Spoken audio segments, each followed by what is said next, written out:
Shit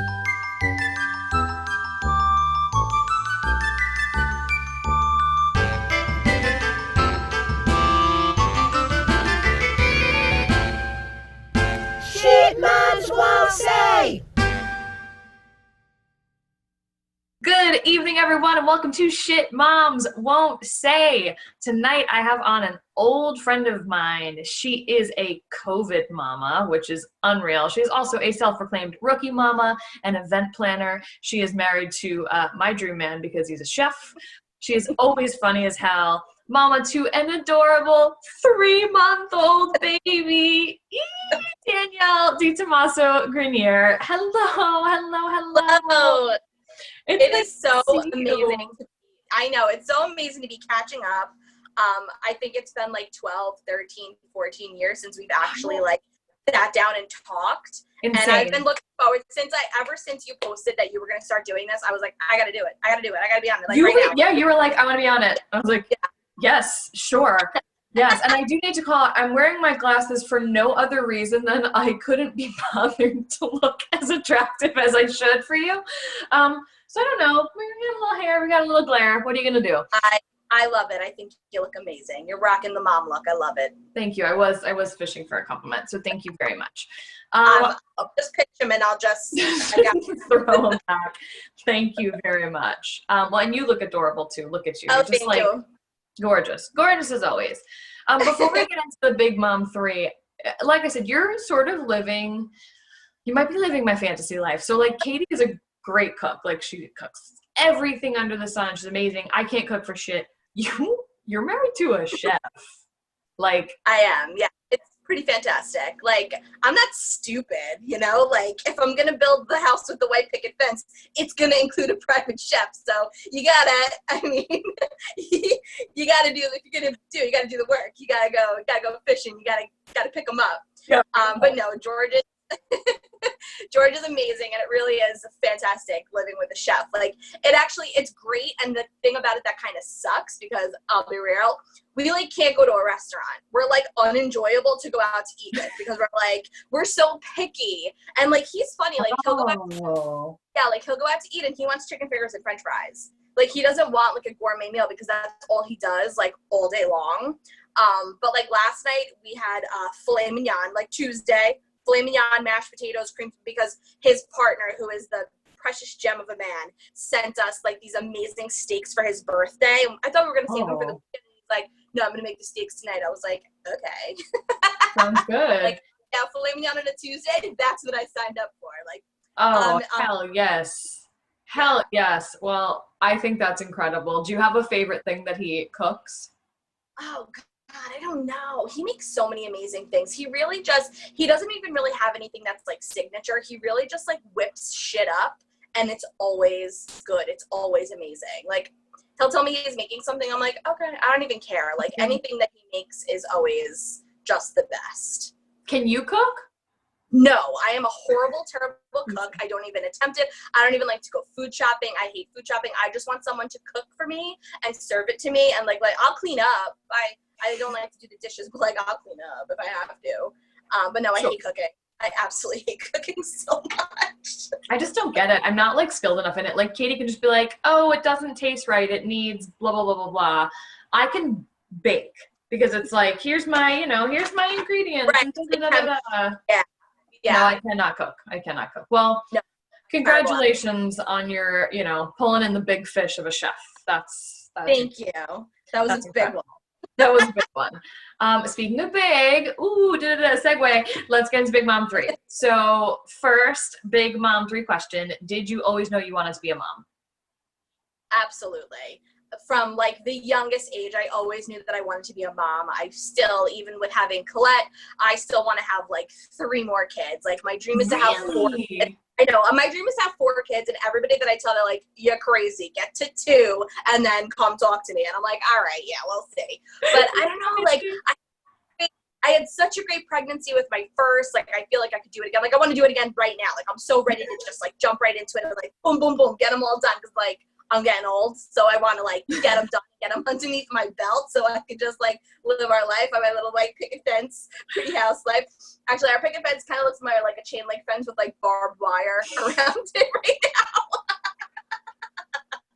Like maybe not so much picket fence. We're getting there. We're working on it. You're working on it. You're moving on up. Yeah, absolutely. Like always knew that I wanted to be a mom. I didn't know when, I didn't know how, but I knew that one day, like, that was just the dream and the vision. And now that I'm here, it just is like the wildest ride that I've ever been on. It's crazy town. It's really nuts. And you collect Coco, which is cute. Thank oh you. My God, she is. I always wanted it to be Coco, but I was like, we can't name our goddamn kid Coco. Like, who names you do whatever the hell you want. I know. Well, I learned that. That's like one of the biggest things that I think you learn being a mom is that once you have a baby, you can literally do anything. Like you can take on the world. And I think that's like one of the biggest things that I've learned. I think that I was like most scared of probably having to be a baby, like the childbirth, like being pregnant, all of that is probably the thing in my life that has terrified me the most. And now that I've done it and I'm done with it and like have gone through childbirth, which is a wild ride. And now that I'm like a mom and we're getting into a routine and she's 12 weeks now, I'm like, I can do anything. Like why did I ever think I couldn't do anything? Like I can literally do anything I want. And that's like, that's one of the coolest feelings. Like aside from being a mom, that's like a personal thing where I'm like, I can do anything, you know, like throw it at me. I'll take it on. I don't even care anymore. I love it. I love that. That is so cool. We're going to talk about your whole like rookie mom experience. Cause you're the person who has the youngest baby that I've had on so far, but we'll get into that because it's okay, incredible. Cool. Yeah. Second question of Big Mom 3, and you're like brand new to this game, so I'm psyched because there's a lot going on in the world, so I'm pretty excited. What is the shittiest and or most backhanded piece of advice you have gotten from another mother or parent? Yeah. So I think like going through this whole process and being like a COVID mom and having a baby during the whole coronavirus pandemic, by the time that I was like visibly pregnant and super pregnant, we couldn't see anybody. We couldn't socialize. We couldn't talk to anybody. Like everything was over FaceTime or Zoom, and it was all very like, how are you? I'm good. How are you? You couldn't really get to like, you never got to sit around with your friends and like shoot the shit or like hang out with your friends that had kids. Nobody was seeing each other. So I kind of escaped the whole like shitty advice thing, which I think is like a blessing because that's all anything what people talk about. Yeah. But I will say what they didn't tell me was how like traumatic childbirth can be and like postpartum care and bringing home your newborn and not knowing really like what to do. You could read as many books as you want. You could talk to as many moms as you want to. No one really tells you the truth about what it's like when you're trying to take care of yourself, trying to take care of a newborn, make sure that you're not like gonna kill them. Like you got to keep them alive. That's your only job, by the way. It's your only job. And don't like kill that's what you have to learn. Like I feel like there's not enough normalization around being a first-time mom, being a mom during a pandemic. I mean, it was truly insane. And then you come home and you're not sure, like, should you let people over to like help you with your baby? Can your mom come? Can your mom come and help you? Like, that's all I wanted was my mom and like my mother-in-law to come and help. They're like the two most seasoned moms that I know. Like, that's all you want is for people to come and help you. And you are scared. You're scared to have them help you. And nobody talks about like those very early days of postpartum, taking care of yourself, trying to take care of your baby. Like, it's scary, and I really want to be that voice that's like, I got you. You got to build your mom tribe. You got to talk about it with people. You need to get advice from other people and really just, really talk about the down and dirty, like how to make those postpartum pads for your vagina. Like, and they're like massive. They're massive. Oh my God. Whose vagina is that big? Yeah, like how truly humbling having a baby. Like that experience was the most humbling experience and frightening and terrifying and also incredible and amazing. Like I want to do it every weekend. I'm like, oh, it's Saturday. You want to have a baby? Like that was kind of cool. Let's do it again. Like it was just such a body surreal experience, and to be able to like share it on a platform like this is so exciting because I just feel like not a lot of people talk about it, and it's just not so everybody's like, oh, you'll never sleep again. And I'm like, yeah, but what about the 1,000 other things that you experience that nobody's talking about, you know? So that's like, yeah. I feel like sleep is like the least of the problems. I almost want to like take a glass up to like roll my eyes about it, because you're so right. Like those first few days home are horrifying. They are. Like we always talk about like, what did we do with her? Like all of a sudden they just give you this little baby and they're like, good luck. Yeah, exactly. May the odds be forever in your favor. Like, what the fuck do we do now? It's completely terrifying. And, you know, like we had all the gadgets and I had everything I could ever possibly need. We got the bassinet, we got the crib, we got the swing, every single piece of apparatus and baby gear that you could have. We got the heart rate monitor for her when she comes home. We got the snoo. We had to have the $1,600 snoo. Snoo. Yes. And we have the Owlet. So I'll tell you a funny story. We got home the first night. She was in the NICU for a couple of days. We get home the night and I'm like, rock star mom, like we're gonna sleep in bed tonight. We're gonna sleep in the bedroom because I have it all set up. I got the nightstand with the diapers and the wipes. Like, we got this, we're good. I put the Owlet on her little tiny foot and I'm finally sleeping. I'm asleep maybe 45 minutes and the Owlet alarm goes off. And I wake up like out of my kind of like dead, exhausted sleep. And I'm in complete panic. Now, I had a C-section, so I'm only like 4 or 5 days postpartum. I jump out of bed like an absolute maniac, and I like rip her out of the stew. And I'm like, oh my God, like she's dead because this alarm is going off, and I don't even know what's going on right now. And I like grab my phone, and I'm trying to figure it out.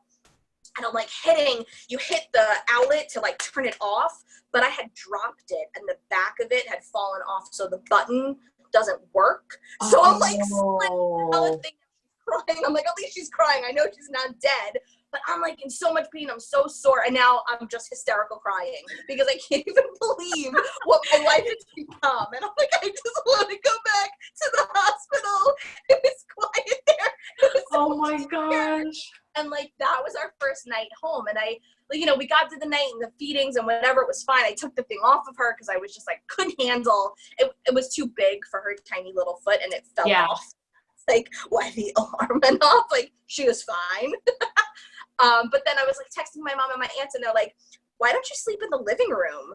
And I'm like, oh my God, like, I never even thought of that. I never even thought of like the living room couch as a viable space. Everything is in there. We have access to the kitchen, the changing table. And I'm like, oh my God, like why didn't anybody ever tell me that? Why didn't I think of that? You know, and it's because you're horrified. Right, exactly. Horrified. Those little tidbits of advice that I'm like, any new mom, I'm like, just set yourself up in the living room, sleep on the couch for 2 weeks, get through it. And as soon as you feel like the baby's sleeping a little bit better, like move back into your bedroom and don't horrify yourself like I did because it was traumatic. That's solid. We had the Owlet and as when we were, chatting before and I told you, I was like, we don't really know any little babies. I mean, our baby is very little, very tiny, very small, very young. But like your baby is now like the youngest one of the mix. And like something fun to look forward to is when they start ripping the Owlet off of their own feet. Oh no, I didn't even think of that. Yeah, so she'll be like, I have the Owlet in my hand. And you're like, oh my God, I thought you were dead. Yeah, the Mockingbird song that after I turn the alarm off, I can still hear it in my head. I hear Phantom Mockingbird song.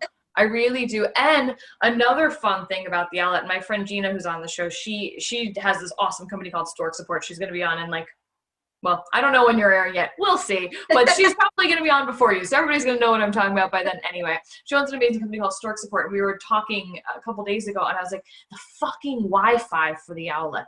Oh, my God. Wi-Fi. Constant. Yeah. I hear that goddamn Mockingbird song because it disconnects from the Wi-Fi. You pop out of bed like a bat out of hell. Yeah. Oh, my God. Like... fucking Mockingbird. Oh my God. Is she like, but meanwhile, it's the only thing that helps anyone sleep. I sleep with the camera open next to my bed. I look at her heart rate and we sleep. So it works. I took it off. I didn't use it for like the first 9 weeks. And then I put it back on her around 9-10 weeks. And we've all been sleeping so much better. Because it really does, now that it fits her damn foot, it really gives you that peace of mind. And it kind of knows that like you can rest. And that's what you really need. Is like, you need that good rest, that good sleep. You need to know that all your little chickens and all your little ducks are in a row, and you can like close your eyes and get that sleep. Because if you don't sleep, like if I don't sleep, you don't even want to know me. No, please, I hear you. This would be a whole other look if I didn't sleep, and this is already, being what it's being. A big mom question number 3. I just forgot my big mom question number 3 because I was laughing about the fucking Mockingbird song. Can you even? I remember it because I wrote it. What is a special skill or superpower that you had before becoming a mom that you feel has really helped you as a mom? I think it has to be the fact that I'm such a good planner. I'm super organized and I love to plan and I like to be ahead of the game. So even coming home, the whole house was organized, everything was set up, I knew where everything was. I pretty much had every single thing that we needed, and being able to just find a schedule that worked for us, whether it was the taking care of babies or the moms on call, trying to find some kind of structure throughout the day so that she could be a great baby and that I could be a good mom, because I kind of knew what to expect. Of course, with the baby, you really can't plan anything, but having that, I'm really rigid in that way, where I like to know what's the plan, what are we doing, what do we expect, what are we doing tomorrow, what are we doing this weekend, and really being able to know kind of what to expect so that I can plan and be prepared in the best way that I can.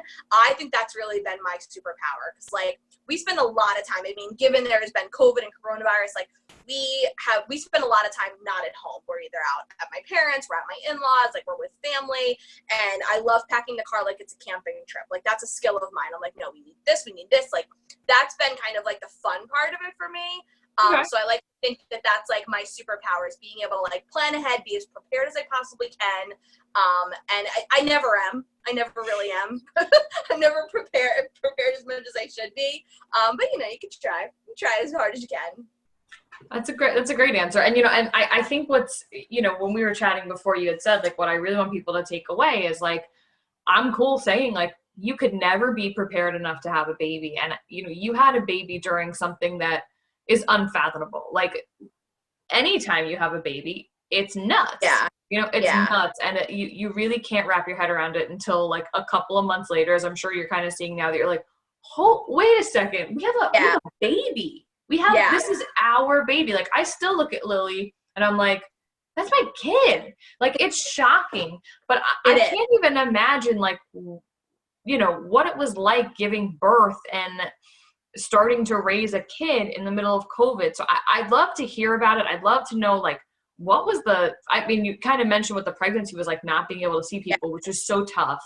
But the hospital experience, what did that look like? And then after, things are a little bit different now. We are able to see our family and friends, but were your family and friends able to visit at all? So I'd love to know what that looked like. Yeah, absolutely.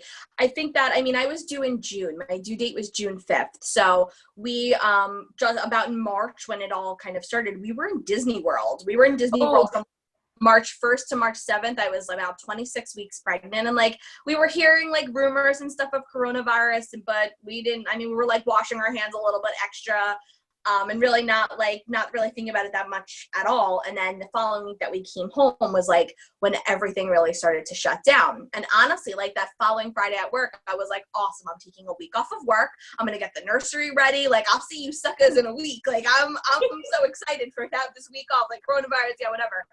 And then it was 5 months later, and we're still in the same kind of position. So being pregnant during those 3 months, I went through the governor taking away support persons and not being able to have anybody with you in the hospital. That was absolutely terrifying. That went on for weeks at a time. And then it was you could have one person, but no visitors. So thank God my husband was able to be with me. I really was more pregnant through the whole build up and all the anxiety and being worried about what the hospital was going to be and what my experience was going to be was so much worse than what the experience actually was. So it was really a blessing. I had never been in a hospital before. I had never had any kind of surgery or anything like that. So this was my first hospital experience altogether. So going in, have anything to compare it to, which was kind of a good thing, I think, in my opinion, because I was scared completely shitless. I was completely terrified. So going in, she was born 8 days late. I ended up being induced. in the hospital, we didn't see a single patient. We were there for 5 days. I never saw another patient the whole time we were there. It was locked down. Like, you couldn't leave your room. You had to wear a mask the whole time. We both got COVID. I had to get COVID tested like 2 days before. And then when I got there, I had to get COVID tested again. My husband got COVID tested. You're locked in your room. You couldn't leave. And we were there. Was George able to stay with you, or did he have to go home? Okay. Yeah, no, he was able to stay. He was able to come in with me, and he was able to stay with me the whole time, but he couldn't leave. So we stayed together. The baby ended up in the NICU, so she was in the NICU for 3 days, and we wanted to stay. I didn't want to leave with the hospital without her. Sure. But there was nobody. Like, we were on an empty floor. Like, the 5th floor was totally empty, and my doctor was like, don't worry, like, we'll keep you. We'll try to make sure that you can go home with the baby. So that was great. And I don't know if that was like COVID related, but I kind of just attribute all of that to being like the new COVID world. Sure. But we couldn't have any visitors, so our family couldn't come up to see us. And like a lot of people said, and even like the doctors and nurses were saying that like the no visitor policy is kind of great, because if you have a baby that's allowed in your hospital room, you're able to bond with your baby, you can breastfeed, like you can, you know, spend that real time with your husband and just the 3 of you, or if you have, you know, twins or whatever. You really get that nice family time with people like not barging in your room every 5 minutes. But with her being in the NICU, I couldn't see her. So the rules were you were only allowed to see your baby for 2 hours a day, and it was only once a day. So I would go in the morning from like 10 to 12, and then my husband would take the night shift. So I was going 24 hours in between seeing her. And that was just, it's traumatic because you don't get to like bond with your baby. Plus I had a C-section. So it's like 1 minute you're pregnant and you're having like horrible contraction, and then you're whisked away to have an emergency C-section. You're pregnant 1 second, and then you're not pregnant anymore, and your baby is gone. Like the NICU team had to take her. And I went like that whole, she was born at 8:30 night. I went that whole night to the whole next morning, not with my baby. Didn't get to hold her. I didn't get to see her, nothing. So you have this weird feeling like, I know I'm not pregnant anymore, but I don't know where my kid is. Like, I don't even know what she looks like. Right. I don't know what she smells like. Like, I want to see her, and you can't. So that's like, you know, that's the horrible part of COVID and all of the new rules is I had to wait. We had to keep calling to make sure that, like, she was okay. And, like, they were like, yeah, she's fine. Call back in, like, 5 hours to get another update. And I was like, wow, 5 hours. It's in the morning. I can't fall asleep now. I want to know what's going on. So I think in like normal times, you'd be allowed to go visit and kind of stay, and you could be with your husband. Like my husband and I, we hadn't seen her together until the 3rd day when we were leaving, and we were down to like I had to be discharged first, and then we had to go down to the NICU together. We had to get like temperature checked and the whole thing. That was the first time we had been together seeing her. And that was just, like, we like looked at each other. We were like, you know, this your kid? That's your kid. You know that? Met her? I met her. You meet her by yourself? Exactly. Weird. You're right about the visitors, though. Like, not that you lucked out. I don't want to make, like, light of you being in the hospital during COVID. Like, it can get super overwhelming. I do wish that hospitals would be like, only X amount of visitors at a time. Right. You know, like when the world turns again or whatever. From a lot of like the nurses that I spoke to, some of them are kind of, especially like the lactation consultants, some of them are kind of pushing for it because babies are breastfeeding better, the moms are healing better, like that bond between the mother and the child, and as part of the postpartum care, you're able to like, it just all kind of comes together like magic. I call it magic, even though it's probably science. It really is like a magical time for you. You kind of forget about yourself for a little bit, and it kind of like makes the healing a little bit easier, you know? Meanwhile, me, I didn't my baby, all I was concerned about was like my scar and like all the things that are coming out of me because I don't have anybody else to worry about. Like the NICU's taking care of my kid. It's like, what's happening to me? But like organs coming out of you, and you're like, but where's my baby? Seriously. Oh my God. I'm like, they definitely my bladder because I know that my bladder was in one place and it's not in that place anymore. Yeah, like just being able to have that time, like, and then once we got home, I was just like looking at this baby and I'm like, who are you? Like, I don't even know who you are. I didn't even get to meet you, you know. And then thank God our families came over like immediately, and my mom was need this, you need this, like, we're gonna set this up, like, and it was so great. I was able to, like, give her a little sponge bath and, like, look at her for the first time. Like, that's the thing that I think COVID has taken away from so many of these moms, is, like, really being able to bond. And, like, I know a lot of moms that had, like, natural deliveries or C-sections with no problems. They were able to keep their babies the whole time, which is, like, amazing. That's like a dream come true. And they had you, like, locked down in your rooms. But for us, we had to do it on, like, a schedule, which really sucked. That's something I wasn't prepared for. I didn't mentally prepare for it. I didn't emotionally prepare for it. Yeah. So it's like you feel this guilt because you're like, I'm not bonded with my child. Like, everybody talks about the moment where your baby comes out and it's just the most magical moment of your whole entire life. Like, I didn't get that. I didn't get that. I mean, for other reasons, but then not being able to spend time with her in the NICU and, like, bond with her. I couldn't hold her. You know, I couldn't be with my husband and have that, like, that alone family bonding time. That, because of COVID, was, like, totally ripped away from us. And I think if there was no COVID, it would have been a totally different story. We would have been able to have her a lot more than we weren't able to. Oh, yeah. So when you brought her home, I know you said, like, your mom came over. Were you able to, and I'm sure, like, the doctors told you, like, here's what you should and shouldn't do, like, were you able to see people? Because for us, like, it was mixed, right? Like, we wanted to see some people and we didn't want to see other people. Right. That being said, it was really cool to see our friends and our family meet. Yeah. Right. So they told us, the pediatricians and, like, my OB, everyone was saying 60 days. 60 days, no visitors, like, don't leave the house. I'm like, 60 days? I'm like, that's 2 months. I'm like, That's a I long can't. time. And, like, I had all these dreams of, like, having my summer baby. Like, she was due in June. I'm like, oh my God, I have the whole entire summer off. Like, we're going to go to the beach. We're going to go to the pool. Like, I can go anywhere I want any day of the week. Like, it's the first time in my life where I'm not working. Like, I've been working since I'm 14 years old. I've never stopped working. So I was so looking forward to this time. And then being told that, like, 60 days, no visitors, like, don't go out, don't go to public places. That was, like, hard to swallow. And we really had to make a decision. I had to make a decision, like, my mental health versus, like, the risk of COVID. And we kind of just chalked up to, like, no matter what, like, this is not going to go away for a long time. So we have to either take the risk and do the best that we can with masks and hand washing and, like, not passing the baby around so much and, like, limiting how many people we saw at a time and, like, letting a couple days go by and letting her get a little bit bigger each time. That's really just how we handled it. We kept it to, like, our immediate family. George has a really big family. I have a big family too. And just really kind of, like, breaking it up. And, you know, it got easier. Once you did it one time and you realized that, like, nothing happened and everybody was okay, then you were like, all right, let's see if, like, these aunts and uncles want to hang out. And let's see if these people can come over. And it made it a little bit easier. And, like, thank God we've gone through the last couple of months and, like, everybody's been safe. Everybody's been fine. And everyone has been so respectful of, like, my decisions as a mom and, like, my decisions that my husband and I have made together. And that, I think that was the hardest part. Like, through the whole thing, before I had the baby, I didn't know if it was a boy or a girl. So I didn't feel like I didn't have total gender surprise, gender reveal. There's like a bonding disconnection in that way.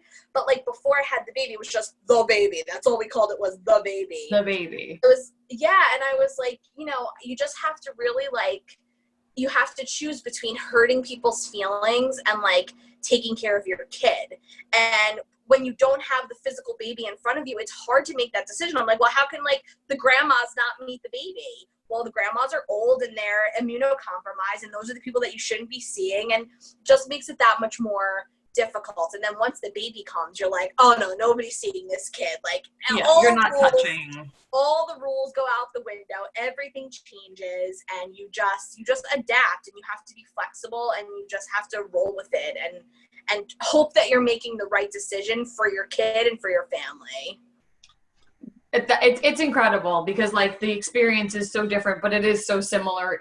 Yeah. Like, regardless, you're like, babies are so, like, incubated in their own sense when they come home, no matter what. Like, I remember we didn't want people to kiss her for months, you know, like, the doctor says no, everyone says no. And a lot of people would, like, give a shit about it. And we're like, we don't fucking care. Like, you're not kissing the baby. Like, exactly. And that's kind of something else.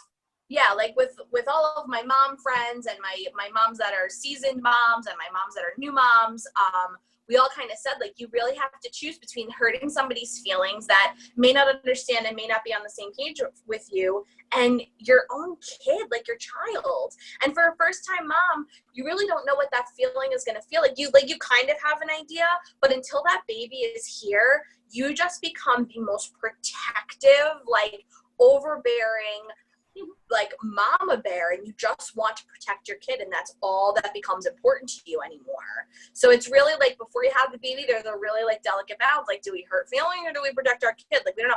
After the baby, you're like, no, I'm protecting my kid. Like, don't even ask me. It's all about protecting my kid, and that's it. Sorry, feelings are hurt, but I also don't really. Right. So you said, like, you just said, like, it's really important to have like a mom tribe and like people that understand where you're coming from, and you have a great mom tribe. So like, out of that group, have you guys been able to like see each other? Like, and if you're like, don't worry about who we're seeing, that answer is fine too. I just think it's so important. Like, we have a super close knit group of friends that if they didn't get to meet Lily, I'd be devastated.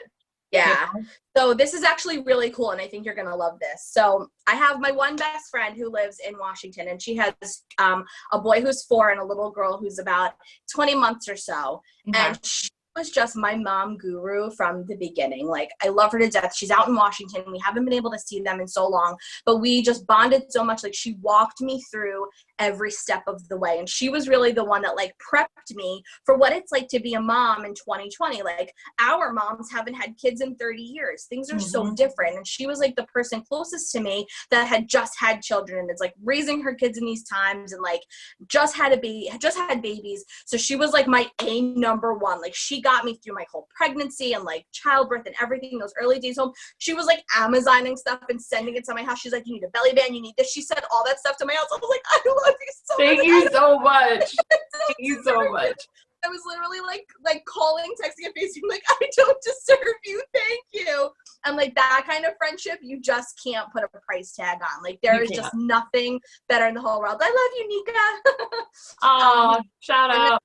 About the mom tribe. So I'm not sure if you're familiar with the morning toast, like Jackie O and Girl with No Job. They have that like celebrity podcast. Okay. So they're like Instagram stars, and they have this podcast. So there's a Facebook group, and from that Facebook group is a bunch of subgroups they literally have a subgroup for everything. There's like thousands of them. One was about being pregnant. It was called Baking Mini Toasts. And I joined it like as soon as I got pregnant, and a couple of weeks later, one of the girls asked if they wanted to start a group chat with girls that were due within the first 2 weeks of June. So I was like, yeah, I'll join a group chat. What the hell? I have nothing else. I have nobody else to talk to, so I might as well. These girls, there's 17 of us. We have been talking since we're about 15 weeks pregnant or so, like 14, 15. We have talked every single day from the time we started our group chat until today. Like, they're texting me right now. We all had our babies at the same time. So cool. They're all over the country. Like, there's a couple of us in the Northeast. There's a couple of us in the South. There's a couple of us in California. These girls have become my best friends. Like, we talk about everything. We had our babies all within like 2 weeks of each other. Some of us C-sections. Some of us had vaginal births. Like, some of us had complications. Some of us didn't. Now we're like, every single day is something different with our babies. And we're able to say, like, are you teething? I don't know. We're like drooling like crazy. We don't know what's going on. Like, does your poop look like this? Like, and it's just having that at your fingertips and building a bond with the girls like that. It has made my pregnancy and like having a baby. If I didn't have this, I don't think I'd be having the same experience. I don't think I would be as good of a mom if I didn't have these 16 girls, like, building me up, telling me I'm doing a great job, like giving me advice. I'm like, my kid won't sleep. I don't know what to do. They're like, try this. It might not work for you. I don't know. Don't try this. I'm not going to judge you. Like, they have been just the best part of like my pregnancy, honestly, because we all went through COVID together. We all were like, what are you going to do? Like, what do you, and like having everybody in different parts of the country, we were all experiencing different levels of COVID. So like, anybody that was down south was like, well, it's not really that bad here, so we're probably going to have visitors. And I'm like, oh my God, like, my doctor's telling me that I can't have visitors, so I don't know what to do. Like, might as well move. We're just going to move to the south so we can have visitors. I'm glad you didn't. It really did a 180 back there. But I think that having, like, as soon as you get pregnant or right even before, you have to build your mom tribe, because it has been the best thing about being a mom. Like any question that I have, like we have a big rule. We don't Google anything because you can't turn to Dr. Google for anything. You need your mom tribe. You need some seasoned mom. There was a girl in our group who already had a little boy. So she was on her second baby when we all like got talking to each other. She gave us so much advice. Like, and we called her our mom guru because she had the experience, and like now we're all going through it together, and it's really been, it's incredible. And we've formed this bond of friendship, and it's been like, none of us have ever met each other before. So as soon as every time we say like, as soon as COVID is over, we are planning the most epic moms month. Nice. The whole month. And we're Love just going to the whole month together, like maybe with our babies, maybe with our husband. We don't know yet, but we're just dying. Leave them all behind. Just have a fucking banger. Yeah. Leave them alone. Don't worry about them. Wait to like get our hands on each other and get our hands on each other's babies, because it's been such a long time, and it's been the best thing for me personally, because I don't have like my friends here that they're not ready to have kids yet, and they're not at that point yet, and I don't really have a lot of people that are having babies right now. Yeah. So having this mom tribe has truly been like the most epic experience of my life through this pregnancy. That's so cool. That's amazing. And you know, I'm so happy for you that you found that. And you know, your little girl is she's adorable. And I have two more questions for you. Two more questions. Okay. So because I no longer have a 3-month-old, what's she up to? What's she doing these days? Right? Because you know, like I said to you earlier, like my wife was like, I wish I remember her newborn phase. And I was like, meh. Like, no, and I know, like you said, your husband kind of feels the same way. Like when you're not the birth parent, you're like, right. I want the personality. I want to be able to play. I want to be able to have a relationship independent of like breastfeeding and like, you know, just have our own thing. So like, where is she at? Like, I know you said they can sort of like bond and do more now, right? Yeah. So she's starting to really come to life, and it's probably like one of my favorite things. Like just yesterday, I let her take a really long nap because we had a nice long like Labor Day weekend. We were out all weekend.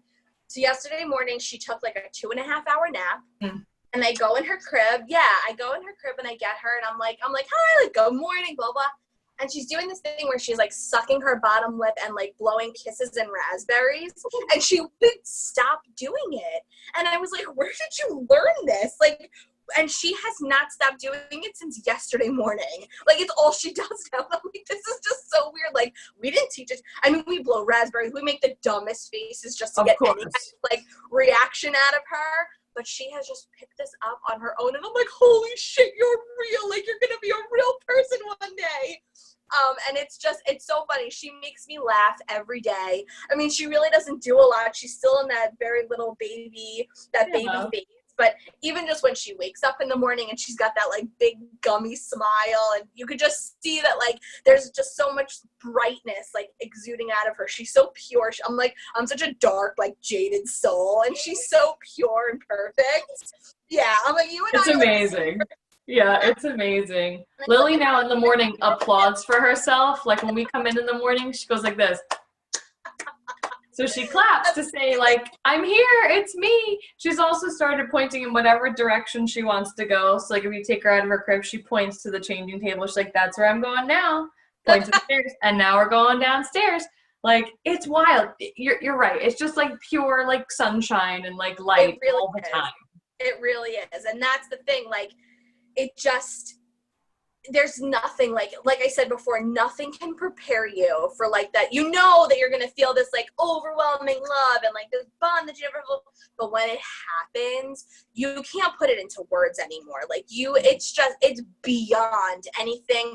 And the fact that like I created her, like I made her, my girlfriend Jenna was like, you made an eyeball. I'm like, yes, I did. I made You did. Eyeballs. You made 2 eyeballs. That's right. Damn straight. And like for me, like I'm so hard on myself. I beat myself up so hard all the time. Like I always want to do the best, be the best. Like I'm so critical of myself. Now that I've had a baby, like I said, that was the most terrifying thing for me. And like I made her and she's who she is and I get to raise her. Like I'm probably going to mess her up a little bit, like naturally. You gotta be funny. You know. Right. You gotta give them something to talk about in therapy, for Christ's sake. It's just so amazing to have this little tiny human being that like doesn't know any better, you know? It's incredible. I don't have enough words to express how amazing it is. Yeah. All right, last question, my friend. We're gonna start to wrap it up. Okay. What is something you know now that you wish you knew before becoming a mom? I think I have to say that she has taught me that I can truly do anything. I could do anything I put my mind to. I just have to like work hard to do it and not beat myself up and not say like, oh, it's too much work. Oh, I can't do it. Nobody will listen to me. Nobody wants to buy what I have to offer. And now that I have her, she's given me so much confidence that I could go after whatever like my little side hustles are, my little side dreams are. And like now that I have the time to do it, I'm like, fuck yeah, I'm going to start a business. Like I can do anything. I had a baby. And like, that's right. Her wanting to provide for her and give her the life that my husband and I want to give to her. I'm like, I want to do everything. I want to show her that she never has to be afraid to do anything. She never has to be afraid to be whoever she wants to be, whatever she wants to be. Like, I want to give her the power that I never felt like I had in myself. Like, I want to build her up to be the best badass little bitch she could ever be. Yes. And be so fearless. Yes. Yeah, like I just want her to be so fearless and to just go after whatever she wants. And she's taught me that. So now that she's taught me that, I'm just going to give it all right back to her so that she can just be an incredible little person. And that's what we have to do as moms now is we have to teach our children to just be the absolute best they can be, to be kind and to take care of each other. And that's our goal now. That's my only job right now. Listen, preach. That is very well said. Thank you so much. I really appreciate you coming. So much fun. Oh my God. Thank you for wanting to be on with your 3-month-old at home. I really appreciate it. And thank everybody out there for watching and tuning in. We all really appreciate it. My big crew here at Shit Moms Won't Say, there's like a grand total of 2 of us.